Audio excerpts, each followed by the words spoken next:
So our next lecture today is talking about leadership. We're working as a group. We're getting into those small groups where we have a common objective and there's something that we all need to do. Well, naturally, whenever there's a group project, someone is going to emerge as a class leader. Now, I've asked you in class already to select a class leader and have them do this or have them do that. Well, now we're going to talk a little bit more about what a leader actually is, and maybe we should re-choose our election, the person that we selected, so that we have a better leader, so that we can be more effective as a group. So here we go, leadership. First, I'm going to ask you, what is the difference between leadership and management? Think about it. Take just a few seconds. What's the difference between leadership and management? Now, I'm going to tell you my version, and the version that I teach when I teach my leadership class. Leadership is a gift that can be readily given or taken away. Not everyone is just a natural born leader, and some of them are. And if we think about what it is that makes them a leader, it is the fact that people are willing to follow them and want to follow them. Now, truly, leadership is earned. You don't follow just anyone when they say, hey, we're going to go do a service project, or hey, join our group. You don't follow them because they tell you to. You follow them because for some reason you want to do what they are asking you to do or encouraging you to do. It's earned. Leadership proves, or a good leader proves that they are a team member and they're not afraid to do the dirty work with you. That is something that I have found as an adult. I am much more willing and comfortable to be with or work for a boss who is willing to step up and fill the holes that need to be filled, or to do part of the job themselves if no one else can, because they're not afraid to and they know how. That is not what I find with managers, though, and I'll talk about that in a second. So good leaders want to share the failures and the successes that the team sees as a whole, because a good leader understands that it took everyone to get where they are. Whether it's a good or bad, doesn't matter. They want to share so that everyone feels like they're involved and a part of the group and are a part of achieving whatever it is that they want. They also want to see that everyone succeeds and that we all reach that common goal because each of us played an integral part. A good leader makes everyone feel like it took them to make their job complete or to reach the goal. And often a good leader is pretty darn humble. Now, if we compare that to what a manager is, if you think about it, a manager, say at McDonald's, is a job title. They have a checklist that they need to do and complete in order for the job to get done, in order for things to run smoothly. This is someone who has to do it because that's their job. It doesn't require you to follow them because you want to. It requires people follow them because it's their job to follow them. And when something goes wrong, they have to take the blame. They, of course, also have the ability to fire or remove or make adjustments or reprimand. And that is different from a leader. A leader isn't someone who has to do that. That's someone who would choose to. And truthfully, a manager doesn't have to be nice or understanding if they don't want to. Again, it's their job. Now, can a manager also be a leader? Yeah, I've had some amazing managers that I wanted to work for, that I wanted to do my best for, because they inspired me to want to do a good job and showed me what it was to be able to reach my goals and to be a team player. And the same thing as a good leader could be a manager, right? Those are interchangeable, but truthfully, when we look at it, just the baseline, leadership itself is something that is given to us. We can't say, I'm the leader and expect people to follow us unless we are able to be a team player. So what we're going to look at are the responsibilities of a team leader or a group leader that I expect in my class. One, if you are the team leader, it is expected that you get the discussion started, that you keep the discussion going, that you keep the discussion on topic, that you involve all members of the group, not just your BFF, and that you control those who try to monopolize the discussion. Why?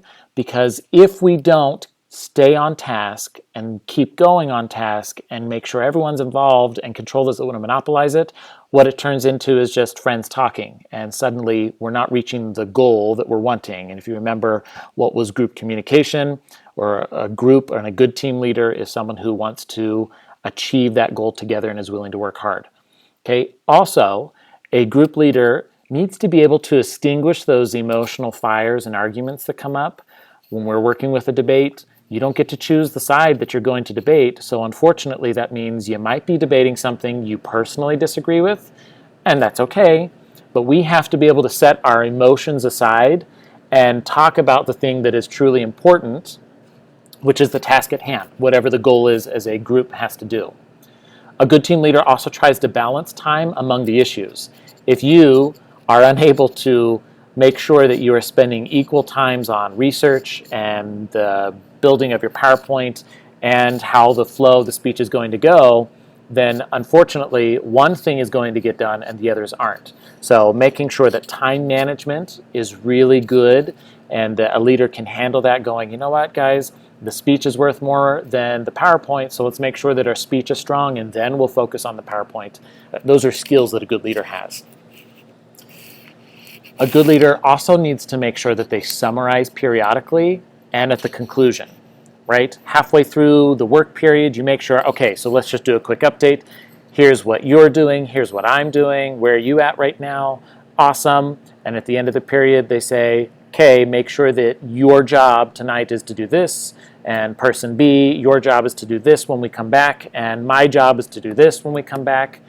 That type of summarizing what's going on and making sure that we all know what our goal is what's going to help the group move forward in a super effective and positive way.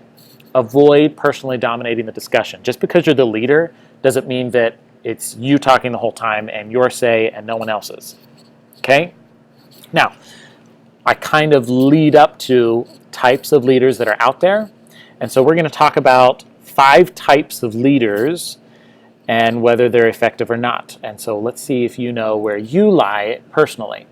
The first style of leadership or type of leader is called laissez-faire. And in French, that means no restrictions, least restricted, doesn't care, right? They lack real leadership and purpose and direction because anything can go.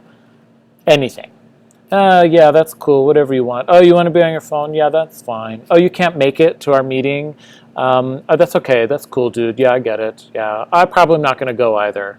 Okay, that's laissez-faire. Is that going to be compatible? Is that going to work? No, because nothing's going to get done and everyone's going to do whatever they want. A second type of leader is the conflict person. And this is where they thrive on incompatible personalities and goals, right? This is that person that just loves to disagree because it's fun for them. They like to argue. They like to say, nope, I don't agree. We're not going to do that kind of a thing. Conflict type of leadership is not a healthy one. And so we want to avoid that style. Democratic, the third type, is the most balanced. This is the center of our arc if we're thinking of leadership. Okay, this is the most trusted. This is where everyone has equal values. Everyone participates because you can vote on things or have a discussion about it. Everyone has to show respect and provide encouragement. We encourage the democratic process of the democratic leader because it means that everyone gets a say and it's not just one person. Don't get this confused with, Democrats versus Republicans. That's not what we're talking about. We're talking about the democratic style of leadership. Now, as we go a little further, we get to the power unit, and this is someone who's more vocal and wants to exert their will on less vocal members of the group, right? This is that super extrovert individual who knows exactly what we need to do and doesn't really want to hear other people's ideas, or especially the quiet ones in the group, and they're willing to just go forward because they need to get the job done, right? It's a power unit style of leader.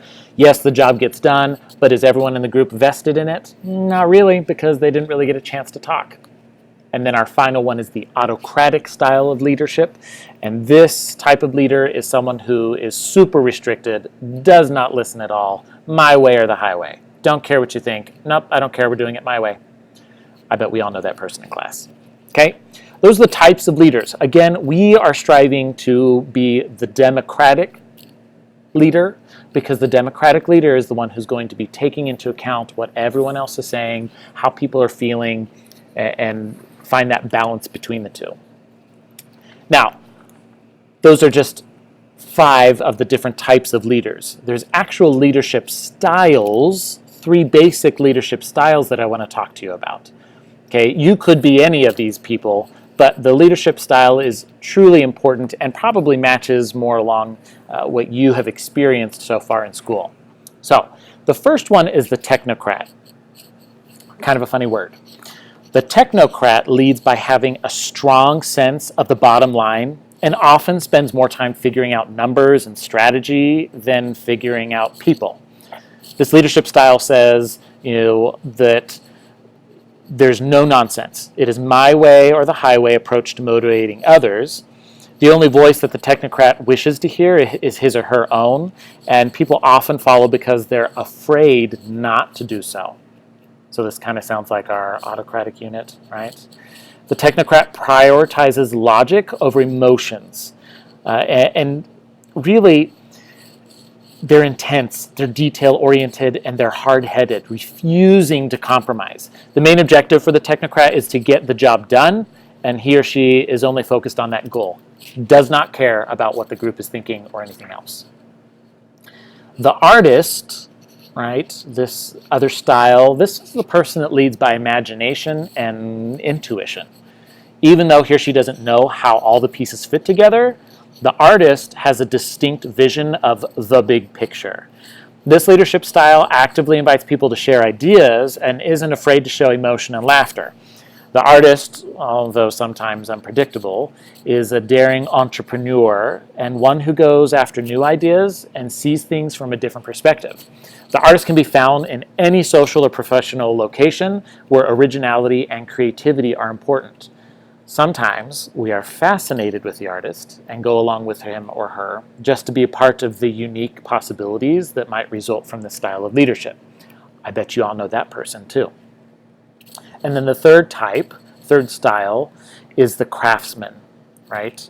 It could be male or female, doesn't matter, but the craftsman leads by common sense and integrity. A person who can be trusted, the craftsman is well balanced and an excellent learner. This leadership style draws followers because the craftsman is a caring, logical person who values getting the job done but refuses to sacrifice people and their views and feelings in the process.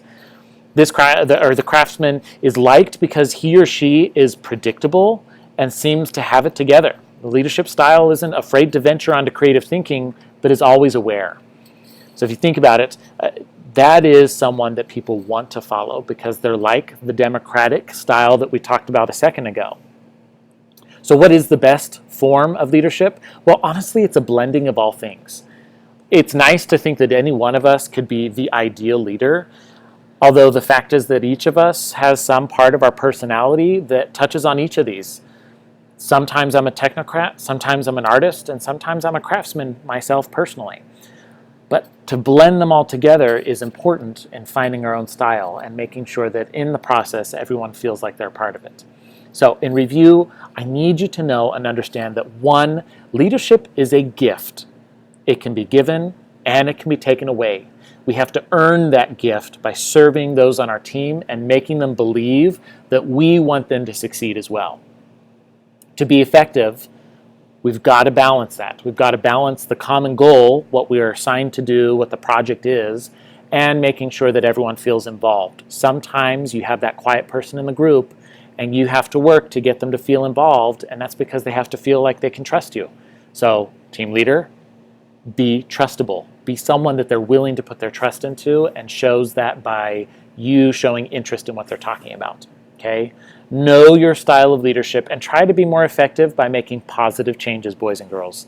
You're young, you're in high school, and truthfully, you might not know what style you are. And if that's the case, no problem. Look at these styles, think about the ones that you agree with the most, and then try to make that change. Again, that's it for this lecture. We're just about done here. There's only a few more that we're going to see the rest of the semester, so be thinking about leadership and the expectations of the leadership so that when you come to class tomorrow, you will be able to, as a group that's about to do a debate, that's about to do a demonstration speech, are more aware of what I'm looking for in a team leader, and that person that you as a team elect is going to step up to the occasion. That's it for today. I can't wait to see you guys in class tomorrow as we prepare for our debates. See ya.